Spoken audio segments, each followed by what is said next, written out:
Hello, pre-calculus students. Mr. Guzzato. The goal of this lesson is to solve counting problems that use the fundamental counting principle. Based on previous year's experience, most people have heard of this, so we'll review it. My suggestion is you pause the screen when you see each problem and try the problem on your own, and then unpause the screen to see if you did it correctly. So on the screen you will see the following problem. I'll make it a little larger. So a fixed price for a restaurant includes the following choices. So you have an appetizer, you can choose a soup or a salad. For dessert, you have baked chicken, a beef patty, liver, or roast beef, so you have 4 choices. And for dessert, you can choose one of those 2 desserts. So how many different meals are possible? Based on my experience, most people remember this from middle school. One way to organize this information is to draw a tree diagram. So let me show you the tree diagram. So if you look at the following tree diagram, you have a choice for soup or salad. That's the yellow branch. This is called a tree diagram. If you chose soup, you have 4 choices for the main entree that I'm highlighting in green. If you chose salad, you still have 4 different entrees. And then if you chose chicken and soup for dessert, you have one of these 2 blue options. So if you were to count these, you got 1, 2, 3, 4, 5, 6, 7, 8, 9, 10, 11, 12, 13, 14, 15, 16 choices. So the question of interest is, we know that there are 16 different choices for dinner, so how can you get that? The fundamental counting principle, I'm abbreviating down at the bottom of the screen, says, well, I tend to use like the dash method. So I can draw 3 dashes. For appetizer, I have 2 choices. For the main entree, I have 4 choices. And for dessert, I have 2 choices. So the fundamental counting principle says you can multiply these 3 numbers and you will get 16. So there are 16 choices. Again, from experience, most students have seen this. So here's what the fundamental counting principle says. The fundamental counting principle says if one event can occur P ways, a second event Q ways, a third event R ways, and so on, then the number of ways all these events can occur is P times Q times R, and so on. So let's take a look at problem number 1. So Buffalo Wild Wings has traditional and boneless wings, and they have a choice of 14 different sauces. So this is when they first open. So when they first open, when the server came to your table, they would say, do you want boneless or traditional? And then they would ask you which type of sauce. And you only got to choose one type of sauce back then. So what I'd like you to do is pause the screen, try this problem, and then come back to the video. So for problem number 1, I'm going to draw 2 different dashes. For the wings, I have 2 choices, and for the sauces, I have 14 choices. The fundamental counting principle says I multiply these, so I have 28 choices. So for problem number 2, when we moved into our new house, Mrs. Guzzato had a choice of different colors for the bedroom, and she had different choices for her comforter, and different choices for her throw pillows. How many possibilities are there? Again, pause the screen and try this problem on your own. So if you look at the solution, again, I use the dash method. She had 3 choices for colors, 4 choices for comforters, 2 choices for pillows, for a total of 24 choices. Let's take a look at the next problem. How many 4-digit PIN numbers are possible for a credit card? So again, I'm going to draw 4 dashes. And for the first digit, I have 10 choices. Second digit, 10 choices. Third digit, 10 choices. Fourth digit, 10 choices. So I have 1,000 different PIN numbers possible. You are allowed to repeat the digits. Let's take a look at problem number 4. So read this problem and please pause the screen and try this problem. So if you look at the following work, I drew dashes again. For the colleges, I had 19 different choices, and then I drew 5 dashes, and for each of the dashes there, you could have a letter or a digit. and there are 26 letters and 10 digits. Therefore, you had 36 times 36 times 36 times 36 times 36. And provided I type this in correctly, you will get that number that is on the screen. So that is how many different license plates you have. Let's take a look at the next problem. Let's take a look at the next problem. Go ahead and read this. This is an actual bag that Mr. Vonamy, the department chair over at Hinsdale Central, has, and I put a little question mark over the answer. So Wendy's offered 8 different toppings for their burgers. How many ways can you personalize your hamburger? For this particular problem, let's assume you do not get double bacon or double cheese or double mustard, etc. Let's see how you did, and I'm going to kind of walk you through this problem. For this problem, I'm going to draw 1, 2, 3, 4, 5, 6, 7, 8 dashes.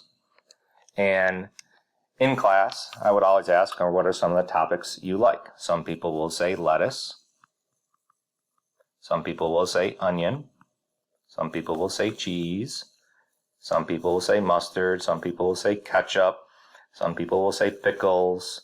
What are some other toppings? Bacon. And let's think of another topping. So lettuce, bacon, cheese, onion. Now for another topping, tomato. So if you like lettuce, you'll get it. If you don't like lettuce, you won't get it. So for lettuce, you have 2 options.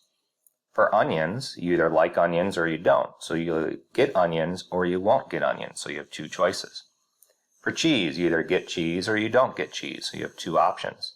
And hopefully now you see the pattern. For each choice, you have 2 options. You either get it or you do not get it.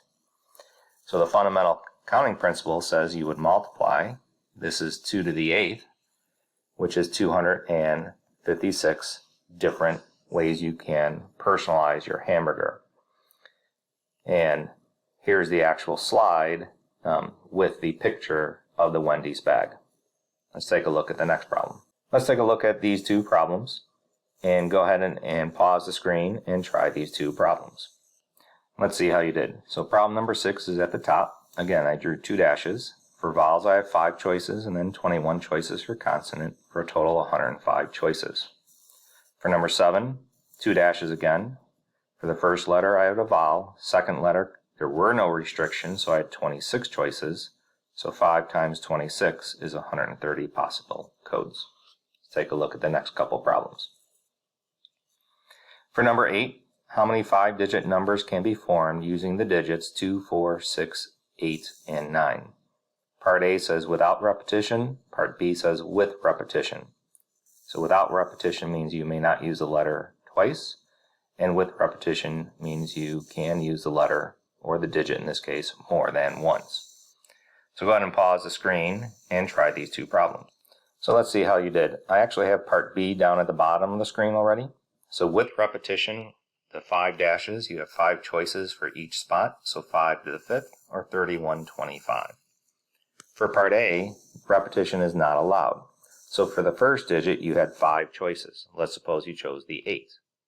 I cross it off. Now you have 4 choices. Not sure what you chose. Maybe it was the 4. Then you have 3 choices, whichever one you picked, 2 choices, and whichever one you picked, 1 choice. So when you multiply these together, you get 120 choices. Now some of you may know if you multiply 5 times 4 times 3 times 2 times 1, this is called 5 factorial. And let's talk about how to do that on your calculator and the definition of a factorial.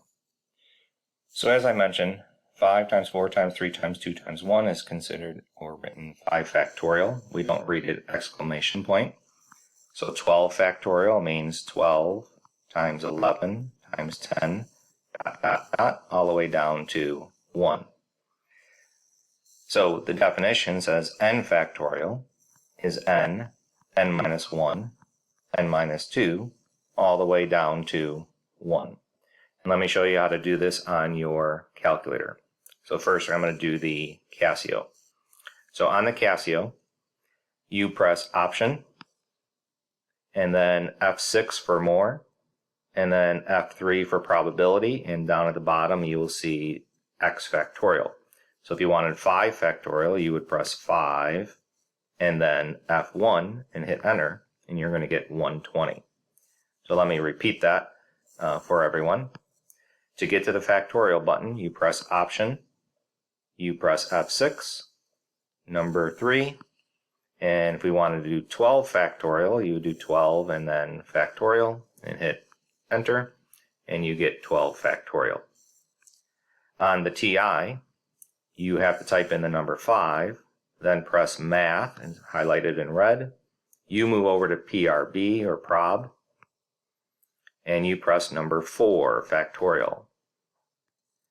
So let's repeat that for 12 factorial. 12, Math, move over to PROB or prob, and you press number 4. So this is how you will get the factorials on your calculator. Let's go back to the worksheet, and I believe we left off on number 9.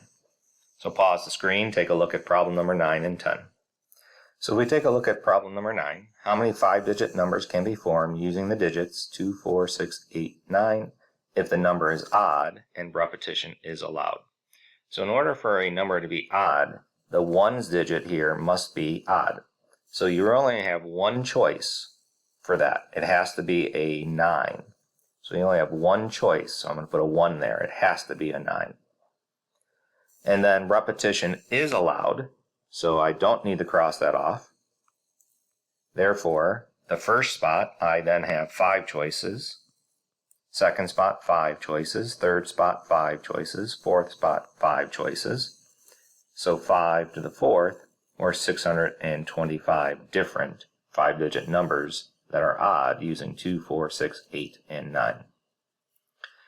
If we take a look at number 10, and if you want to pause the screen, if you haven't done that one, please do so. This is a continuation of problem number 9. We want the number to be even without repetition. So in order to be even, it has to be 2, 4, 6, 8 in that last spot. So this is the 1 spot again. So you have 4 choices. I'm not sure which number you chose. Maybe you chose the 6. So then for the first digit, you would have 4 choices. Suppose you chose the 2. Then you would have 3 choices, 2 choices, and 1 choice. So doing this on your calculator, 4 times 3 times 2 times 1 times that 4, you get 96 different 5-digit numbers that are even using 2, 4, 6, 8, and 9. So I hope you found this video helpful on the fundamental counting principle.